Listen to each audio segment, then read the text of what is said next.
अब हम जानने वाले हैं कि किसी एक्टिव वॉइस सेंटेंस को पैसिव वॉइस सेंटेंस में कैसे चेंज करते हैं। तो चलिए इसके हम कुछ रूल जानेंगे।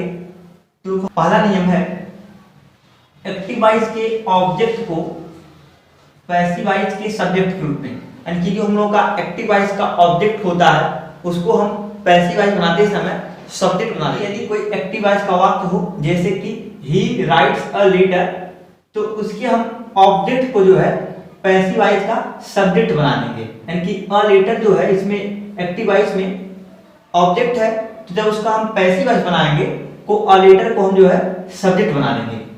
अगला रूल है, एक्टिव वॉइस के सब्जेक्ट को पैसिव वॉइस के ऑब्जेक्ट के रूप में, यानी कि जो एक्टिव वॉइस का सब्जेक्ट होगा उसको हम पैसिव वॉइस का ऑब्जेक्ट बना देंगे। और एक रूल और होता है, उसके पहले हम लोग बाय लगा देते हैं, यानी कि पैसिव वॉइस के ऑब्जेक्ट से पहले बाय लगाया जाता है, यानी कि जो एक्टिव वॉइस का सब्जेक्ट होगा उसको हम जो है पैसिव वॉइस में ऑब्जेक्ट बना देंगे। लेकिन यहाँ तो ही था, यहाँ हिम हो गया, तो जब ही एक्टिव वॉइस में था तो वो कर्ता की तरह कार्य कर रहा था, यानी कि सब्जेक्टिव केस लगेगा वहां पर। जब यहाँ पैसिव वॉइस में आया तो वो कर्म के भांति कार्य करने लगा, तो ये हो जाएगा इसका ऑब्जेक्टिव केस। तो ही का ऑब्जेक्टिव केस हिम होता है, इसलिए जो है यहाँ ही का हिम हो गया। और हमने सीखा है कि पैसिव वॉइस के ऑब्जेक्ट पहले बाय लगाया जाता है, तो यहाँ बाय हो जाएगा। अब अगला रूल है जो कि बहुत ही इंपॉर्टेंट है, ये मान लीजिए यदि आप एक्टिव से पैसिव बना रहे हैं तो ये करना ही करना है, यानी कि मुख्य क्रिया का थर्ड फॉर्म लिखना ही लिखना है।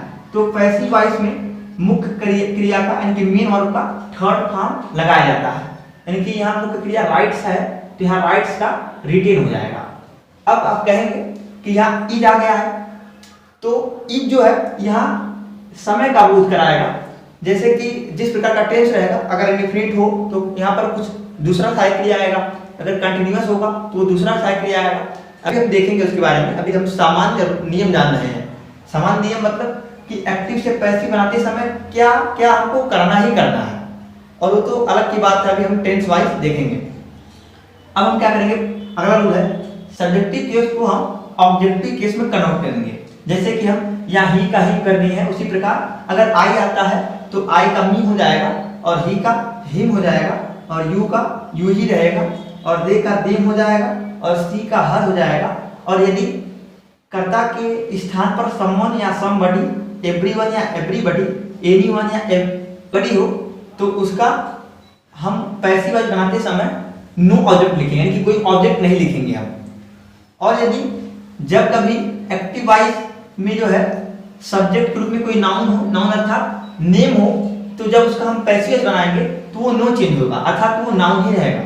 जैसे यदि यहाँ ही राइट्स अ लेटर न होकर के राम राइट्स अ लेटर होता तो इसका passive voice a letter is written by Ram हो जाता, अर्थात वो चेंज नहीं होता।